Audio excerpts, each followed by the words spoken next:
रामराम मंडळी, आज आंतरवली या ठिकाणी राज्यव्यापी मराठा आरक्षणाची बैठक मनोजदादा जरांगे पाटील यांनी आयोजित केलेली आहे.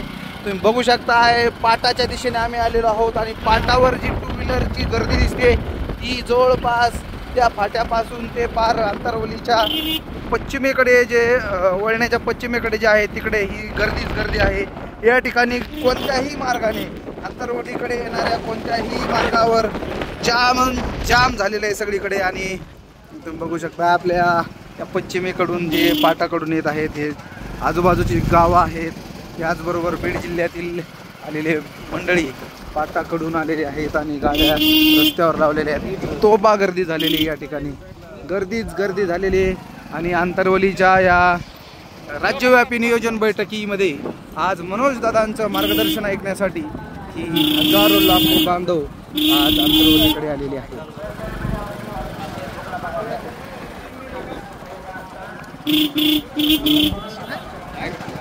लाखो मराठा मावळे या राज्यव्यापी बैठकीमध्ये आज सहभागी होत आहेत. बघू शकताय गर्दीचा नवा उच्चांक बैठकीचा आज मोडीत निघाला असं म्हटलं तरी वावगं ठरणार नाही. अजूनही रस्त्यावरून 10 किलोमीटर रांगा मागे लागलेल्या आहेत आणि अजूनही जे मराठा बांधव आहेत ते आंतरवलीच्या दिशेने येत आहेत. तुम्ही बघू शकताय की आंतरवलीच्या ते मंदिर दिसतंय त्या ठिकाणी. चला गाडी लावा, इथं जागा आहे, त्यांनी जागा आहे म्हणले. तुम्ही बघू शकता बांधवांनो या ठिकाणी आज लांबूनच इकडं घरावर बसून बैठक ऐकत आहेत मराठा बांधव. मनोजदादा बोलत आहेत. आपण जाऊन मनोजदादाचं सगळं जे बोलणं आहे ते आपण आपल्या या व्हिडिओमध्ये कव्हर करूयात. खोटे संदेश खोट्या बातम्या आपल्याबद्दल पसरल्या जातात. मराठ्यांची लाट आणि मराठ्यांचा दरदरा काय असतो ना, हे म्हणतातच ना मराठे संपले तर तुम्ही सुद्धा जातवान असाल. शहर नकुळे अवलादे आपले सुद्धा 29 ऑगस्टला मुंबईला असे चला की आंतरवालीतून 10 ते 12 लाख गाड्या जागेवर निघल्या पाहिजे. एखादी मराठ्यांनी आता घरी नाही राहायचं. आपल्याला छेडलं जात आहे, लेकरं संपवले जाते. मुंबईला आता इतक्या ताकदीनं जायचं ना, पाऊस बघायचा ना, ऊन बघायचा ना, वारा बघायचा.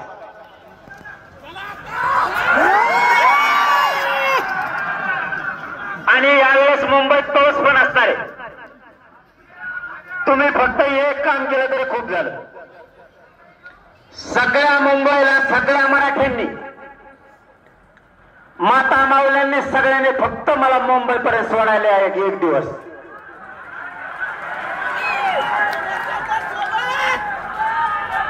आणि तुम्ही सगळे माघारी या. मी बघतो एकच काय आरक्षण देत नाही.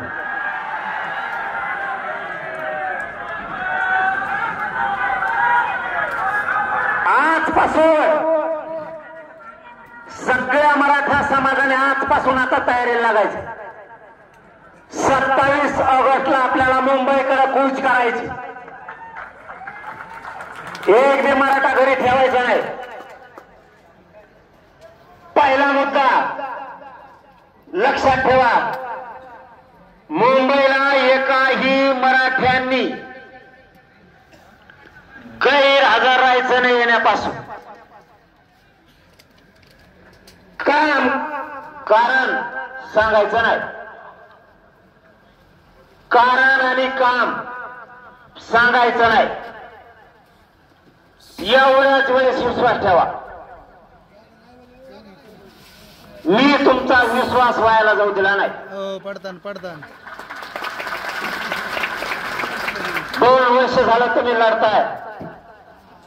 तुम्हाला मायबाप म्हणलं आणि तुमचा मुलगा म्हणून 1 इंच मागे सरकवलं नाही. मॅने सुद्धा कोणाला आतापर्यंत झालं नाही. मला तुम्हाला खूप द्यायचं आहे. मला तुम्हाला खूप वर न्यायचं आहे. पुन्हा मराठ्यांना अशी संधी येणार नाही. मराठ्यांनी हुशार व्हा.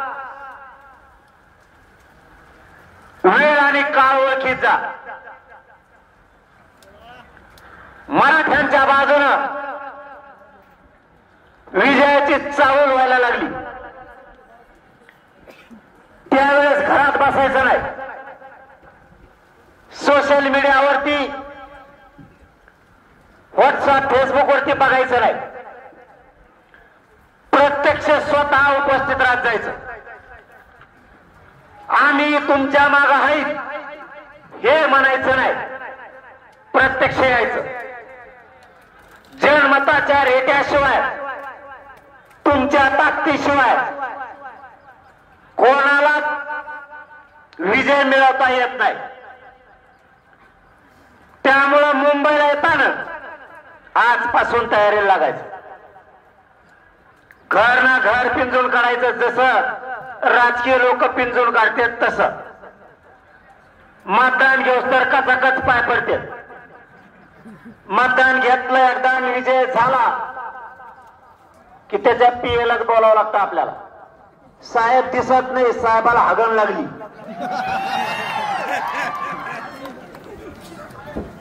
त्या टायमाला तुमच्या पाय पडण, आईच्या पडण, तुमच्या बायकोच्या सुद्धा पडण. ती नको नको म्हणते तरी पाय धरतो, कारण त्याला हे जास्त निवडून. तसं तुमच्या पोराला, तुमच्या पोरीला आणि तुमच्या समाजाला तुम्हाला निवडून आणल्यासारखं करायचंय. त्याला साहेब बनायचंय. साहेब तुमच्या पोराला, तुमच्या पोरीला सुद्धा जरूर आणला पाहिजे लोकांनी. साहेब गावात आला, तुमच्या हातातली आऊत काठी सुटली पाहिजे, तुमच्या हातातलं ऊस तोडणं कमी झालं पाहिजे, तुमच्यातली हमाली कमी झाली पाहिजे, तुमच्यातले कष्ट कमी झाले पाहिजे. तुमच्या हातात तुम्ही जीप आणता, रिक्षा आणता, तुम्ही टेम्पो आणता, तुम्ही ट्रक आणता, कोणी हॉटेल टाकतं, कोणी टपऱ्या चालवतं, कोणी उस तोडतं, कोणी डब्यावाले आहेत, कोणी माथाडी कामगार आहेत, कोणी हातगाड्या आणतात, कोणी कंपन्यात कर्मचारी आहेत, कोणी एसटीचे ड्रायव्हर आहेत, कोणी कंडक्टर आहेत, कोणी आरोग्य विभागात आहेत, कोणी पोलीस मध्ये आहेत, कोणी महसूल मध्ये आहेत, कोणी रेल्वेत आहेत. आपण कष्ट करून पोट भरवतो, पण तुमचा लेख जर नोकरीला लागला तर तुमचं कष्ट कमी होणार आहे. त्यामुळे लेकरं मोठे करायचे तर आपल्याला स्वतःला लढायचं. एक काम सांगतो तेवढं करा. उद्यापासून मुंबईची तयारी करा. सगळ्या गावातल्या नेत्याला, तालुक्यातल्या, शहरातल्या, जिल्ह्यातल्या नेत्याला सांगा मुंबईला चल. तो तुमच्या पाय पडतो. आता तुम्ही सगळ्या मराठ्यांच्या पाय पडा आणि सगळ्यांना सांगा मुंबईला चल. गुलाल मराठ्यांच्या लेकराच्या अंगावरती मराठा आरक्षण घेऊन टाकायचं. हे सांगितल्याच्या नंतर जे मुंबईला येणार आहेत आणि जे गावात राहणार आहेत आपलेच माता मावल्या 50% तरी गावात राहतात, 50% वाटा लावायला महाराष्ट्रात येताना समाला संदेश आलेला आहे. तर जे मागे राहिलेत म्हातारे माणसं आणि माता मावल्या, त्यांनी एक काम करायचंय. ही गोष्ट तुम्ही मला मुंबई माघारी तरी विसरायची नाही, कारण तुमच्या लेकासाठी, तुमच्या लेकीसाठी, तुमच्या लेकरा बाळासाठी झटतोय मी सांगितलेली गोष्ट लक्षात ठेवा. आम्हाला मुंबई माघारी येईपर्यंत गावात, तालुक्यात, शहरात आणि जिल्ह्यात आमचे पोरं मुंबईला नेत्याला चल म्हणल्याच्या नंतर सुद्धा कोण गावात राहिलाय आम्हाला मुंबई माघारी आल्यावर आठवणीने सांगा.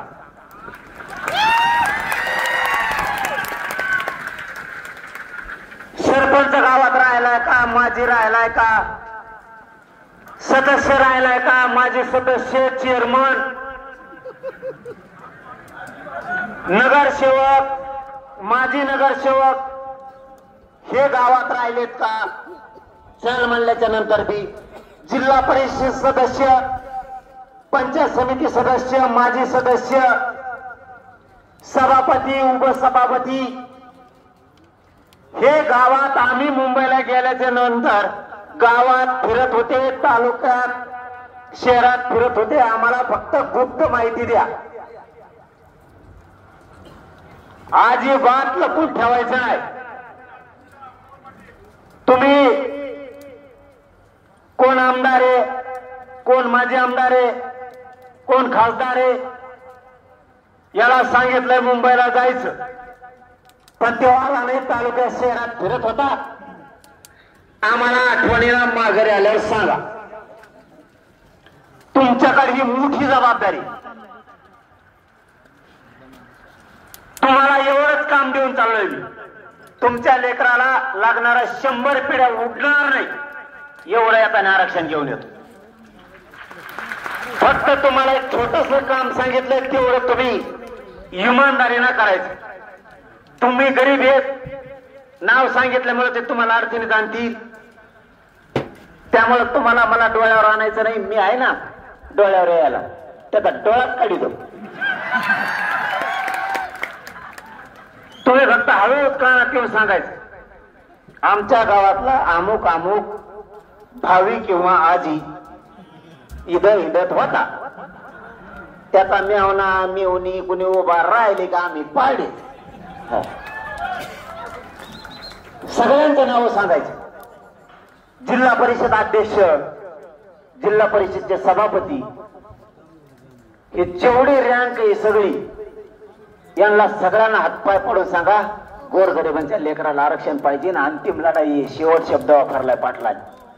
मुंबईला जायचंय तुम्ही त्यांच्या संग, फक्त वाटा लावायला. एवढं तळतळीनं कळकळीनं सांगून जर केव्हा नाही आला, जो आपला नाही, जो आपला नाही, जो आपल्या आंदोलनात नाही, तो आपला नाही. ती पैदास वाड्यावाड्याने हिंडून द्या तिकडे. दादा फादा मी बघतो, तुम्ही टेन्शन घेऊ नका. तुम्हाला दादा दिसते ते, तुम्हाला ते ताकद दिसते एवढी मोठी त्याची. काही कामाचं नाही. 43 रोग आहेत त्याला, काही कामाचं नाही. 40 गोळ्या खात आहे, संडा सुद्धा होत नाही त्याला सकाळी. एवढं नका भेद समान नाही. आपल्या लेकरा बाळा आपल्याला मोठ्या करावं लागतात. काय भेद समान आहे कोणाला? दादा फादा काही नाही. दादा फादा सगळे मध्ये गेलेत बरेच. बाकीचं टेन्शन तुम्ही नका घेऊ. मी आहे ना, मी आहे तर ना. तुम्हाला डंकच नाही भाऊ, तुम्ही टेन्शनच नाही घ्यायचं. मी आहे तर तुम्हाला कसला दादा येऊ द्या, दादा असू दादी नसू काही असू द्या, तुम्ही टेन्शन घ्यायचं नाही. आपला मागा लागलो का टिकितोच, एकदा मागा लागले की टिकितोच, होत नाही. कारण तुमचा लय आशीर्वाद आहे. फक्त मुंबईला आशीर्वाद द्यायला सगळे मराठी. ज्याला काम आहेत त्यांनी एक गोष्ट लक्षात ठेवा, सगळे शांत राहा. मला माहिती आहे इकडे उभा राहायला जागा नाही, पण काय करा. आता ऐका, मी मजबुरी सांगितली. आपण ग्राउंडवर ठेवणार होतो. आपली 2 करोड मराठ्यांची जिथं बैठक झाली, सभा झाली, तिथं आपल्याला घ्यायची होती. पण गावकऱ्यांचं म्हणणं होतं तुम्ही शेवट शब्द वापरला, ही शेवटची बैठक गावात ठेवा आमची. म्हणून आपण गावात ठेवली. म्हणून तुमचे उभा राहायला हाल झालेत. मला 5 ते 6 निरोप आले. हळू चिठ्ठ्या बी येत आता की रोड सगळा जाम, सगळे लोक उभा आहेत. आम्ही माईक लावून ठेवले. तुमची भगवती ऑर्डर लिहिली, कितला म्हणून ऐकू आलं.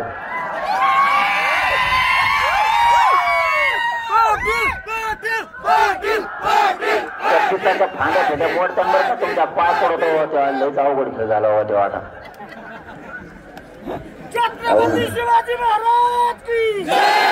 सगळ्यांनी एक गोष्ट लक्षात घ्या, गावकऱ्यांसाठी आपण इथं ठेवली. थोडे हाल होते, मी दिसणार नाही तुम्हाला, नका दिसू देऊ.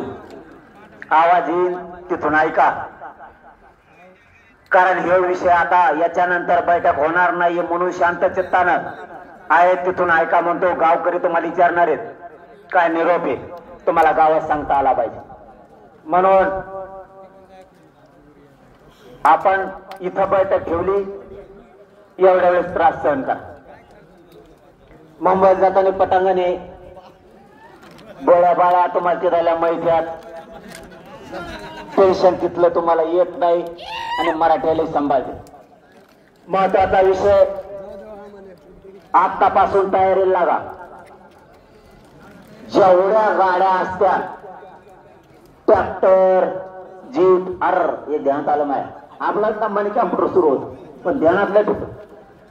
पश्चिम महाराष्ट्रातून फोन आले 4-5 दिवसापूर्वी आणि ते म्हणले तिकडे पोलिसांनी सीआयडी सुरू केलं. गाड्या किती जाणार आहेत, गाड्या किती जाणार आहेत, गाड्या किती जाणार आहेत, गाड्या किती जाणार आहेत, गाड्या किती जाणार आहेत. मराठ्याचे पोरं म्हणतात लय मोठ्या आकडाच सांगा ना. ते म्हणतात लय मोठ्या म्हणजे किती. ते म्हणले आताच नसतं सांगत, आम्ही निघताना सांगू. म्हणजे मराठीचे बी एवढे हुशार झाले. काही सांगत आहेत 20, काही म्हणतात 15 आणि लय मोठ्या निघाच्या काबाळ. ते म्हणतात नंबर द्या, ते म्हणतात जाताना घ्या पोरं म्हणते. कारण त्यांनी सुरू केलं आता या मुंबईला किती येणार आहे आणि आजच्या त्यांना कळत आणि असं लिहिलं कोणी साहेब शाने. तर साहेब या मराठा समाजाच्या वतीनं तुम्हाला आमचं सांगणं आहे, आम्हाला मुंबईला यायचं नाही. या 29 ऑगस्टच्या आत आरक्षण देऊन टाका, गुलाल घेऊन येतो. पण 29 ऑगस्टच्या आत नाही दिलं तुम्ही जाणं ते मराठी जाणं. मुंबईत तुम्हाला पाठवायला जागा राहणार नाही. आणि मुंबईत गेल्यावर फडणवीस साहेब माझ्या एका बी पोराला जर काठी लागली ना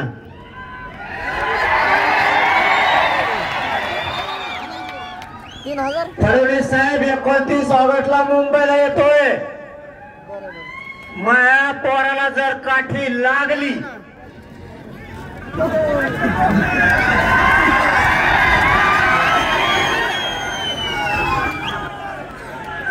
तर जे परिणाम ते तुम्ही